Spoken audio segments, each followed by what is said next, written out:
नमस्कार, स्वागत है आपका जीत आज तक में और आपके साथ मैं हूं ममता सिंह।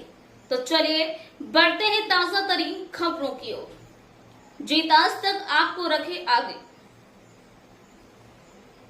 कॉलेज बरवानी में छात्र प्रतिनिधि वीरेंद्र खेड़े के द्वारा ऑफलाइन हो रहे प्रवेश संबंध में प्रवेश संबंधित जानकारी ली और प्रवेश में बिना धांधली करे निष्पक्ष प्रवेश कैसे प्रवेश लिया जाने के संबंध में चर्चा की, जिससे कि हर छात्र को प्रवेश मिल सके। जिसमें जयस जिला अध्यक्ष संदीप सोलंकी ने बताया कि प्राचार्य को पूर्व में दिए गए ज्ञापन के संबंध में कॉलेज का नियम वाले बनाकर जाए, उसके बाद प्रवेश प्रक्रिया और दस्तावेज सत्यापन करने के लिए बुलाया जाए, जिसमें दस्तावेज सत्यापन करते समय छात्रों से शपथ पत्र भरवा जाए। शपथ पत्र में नियम वाले 75% उपस्थित और ड्रेस कोड के साथ साथ अनुशासन बनाए रखने के लिए शपथ पत्र भरवाया जाए। अगर बच्चा को शपथ पत्र का अवलोकन करता है तो बच्चों पर कॉलेज प्रशासन द्वारा सख्त कार्रवाई की जाए और शान द्वारा मिलने वाले लाभ से वंचित किया जाए। लाल सिंह सोलंकी ने बताया कि हम आदिवासी बहुल इलाकों से आते हैं, हमारे माता पिता हमें मजदूरी करके भेजते हैं जिससे कि हम छात्र को अच्छी शिक्षा मिल सके। प्राचार्य को अवगत कराया गया कि कॉलेज पर प्रोफेसरों द्वारा कॉलेज में आकर सिर्फ अटेंडेंस लगाकर मार्केट में इधर उधर घूमते पाए जाते हैं, जिससे कि बच्चों को लेक्चर नहीं मिल पाता है, तो ऐसे प्रोफेसर पर भी कार्रवाई की जाए। इस संबंध में आज प्राचार्य जी को छात्र संगठन द्वारा आवेदन दिया गया। ये कोई आवेदन दिया था? आवेदन उन्होंने के लिए संदर्भ में दिया है कि जो 75% अटेंडेंस बच्चों की अनिवार्यता लागू की जाए और जो बच्चे इतनी उपस्थिति नहीं दे पाते हैं उनको जो शासन की योजनाओं का जो लाभ मिलता है उसे उनको वंचित कर दिया जाए। इस संबंध में ज्ञापन दिया है। बाकी जो प्रवेश प्रक्रिया में भी जो है CLC राउंड चल रहा है, जो कि महाविद्यालय स्तर पर ही किया जाना है और शासन के इस पत्र के अनुसार ही जो इसको संपन्न कराया जाए। शासन का पत्र आया हुआ है और इसमें जितनी भी सीटें जिस विभाग में जिस विषय की खाली बची हुई है उसके पर विद्यार्थियों से आवेदन आमंत्रित किए जा रहे हैं।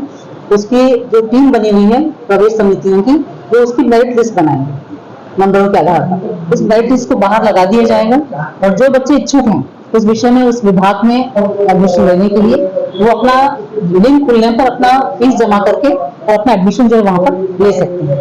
और प्रतिदिन जितनी सीटें भर जाएंगी, अगले दिन जितनी सीटें खाली रहेंगी उसके लिए फिर से मेरिट बनाई जाएगी, फिर से उसको लगाया जाएगा और ये प्रक्रिया जो है 31 अगस्त तक चलेगी। अच्छा, पिछली बार भी उन्होंने कोई आरोप लगाया था कि वो एडमिशन में कोई गड़बड़ियां हुई थी ऑफलाइन ऑनलाइन के अंतर्गत? नहीं, ऐसा कुछ नहीं है। ऑनलाइन पे तो कोई गड़बड़ी है कोई सवाल ही नहीं, क्योंकि वो तो वहीं से लिस्ट बन के आती है, भोपाल से लिस्ट बन के आती है। CLC राउंड में भी सभी प्राध्यापकों को निर्देश दिया गया है और कल इसी संदर्भ में मीटिंग रखी गई थी प्राध्यापकों की, क्योंकि हमको वीडियो कॉन्फ्रेंसिंग में कमिश्नर साहब के द्वारा जो हिदायत थे, जो निर्देश दिए गए थे वो प्राध्यापकों को बताए गए।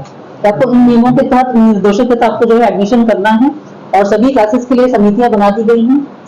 सबको निर्देश दे दिए गए हैं, सबको आवश्यक कागज उपलब्ध कराए गए हैं और सबको 3 बजे तक का टाइम दिया गया है आज कि आप अपने फॉर्म लें बच्चों की, उनकी मेरिट लिस्ट बनाएं, उनको बाहर लगाएं और जैसे ही शासन की लिंक खुलती है उनको फीस भरकर उनको एडमिशन दें।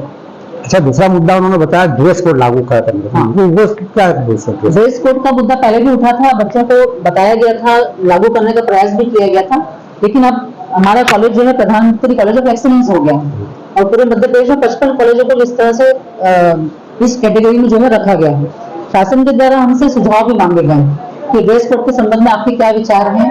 आप अपने प्राध्यापकों से, विद्यार्थियों से, जन संपर्क से भी सबसे आप विचार विमर्श करके सुझावों को प्रेषित करना है उनको।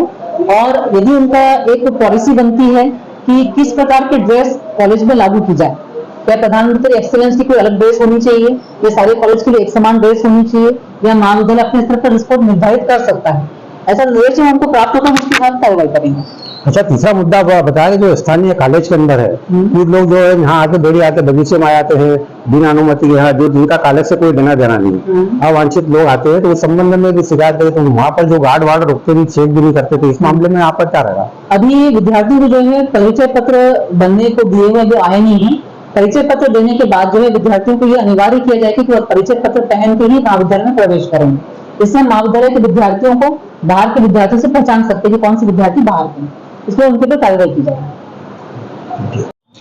आपका पूरा परिचय?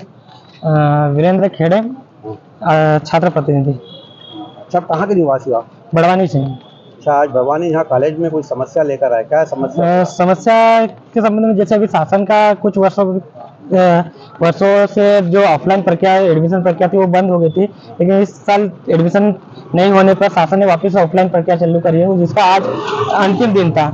उसके संबंध में हमने मैडम से बात करी, प्राचार्य मैडम से बात करी है कि जो समिति बनेगी उसमें हम छात्र प्रतिनिधि को भी शामिल किया जाए, ताकि जो एडमिशन प्रक्रिया में ऑफलाइन होती है उसमें धांधली होती है उसको रोका जा सके।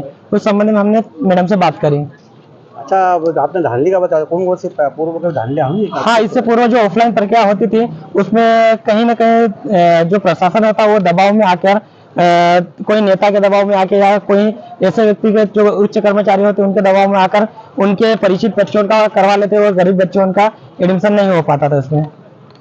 इस संबंध में चर्चा करी तो आपको मैडम ने क्या बोला? हाँ, उस संबंध में मैडम से चर्चा करी तो उन्होंने बताया कि उसमें कुछ प्रक्रिया बताएंगे और उस संबंध में हम जो भी रहेगा सबके सामने लाएंगे, उसको समिति बनाएंगे, उस समिति बना के उसको पूर्णतः सही करके उसको बच्चों का एडमिशन करेंगे। इसके अलावा और कोई बिंदु पे चर्चा हुई है? उसके अलावा जो बिंदु पे चर्चा हुई है कि जो शासन का जो गाइडलाइन होता है कि बच्चा 75% में उपस्थिति हो, लेकिन कुछ वर्षों से देखा जा रहा है कि बच्चा 75% उपस्थिति छोड़कर 1 से 2% उपस्थिति हो रहा है, और कुछ बच्चे ऐसे हैं कि सिर्फ वो CCR देने आते हैं और मात्र कॉलेज में स्कॉलर आवास के फॉर्म जमा करने आते हैं। तो ऐसे बच्चों पर कार्रवाई की जाए जो 75% उपस्थिति नहीं हो रहे। अगर 75% उपस्थिति नहीं होते हैं तो उन पर जो भी शासन का लाभ होता है उनको उनसे वंचित किया जाए। और दूसरी जो हमारी समस्या जो 2-3 वर्षों से हम निरंतर प्रयास कर रहे हैं कि जो पीजी कॉलेज है वो शहर के बीचों बीच मध्य में स्थित होने के कारण यहाँ पे गर्ल्स और बॉयज दोनों स्टूडेंट आते हैं, तो यहाँ पे बाहरी बच्चों का ज्यादा आवागमन होता है। तो जो छात्र आते हैं उनको ड्रेस कोड लागू की जाए, ताकि बच्चों का जो बाहरी व्यक्ति होता है उनका वेरिफिकेशन कर पाए कि वास्तविक बच्चा ये कॉलेज का है कि नहीं है, जिससे यहाँ पे जो घटनाएं होती है उसको विराम दे पाए।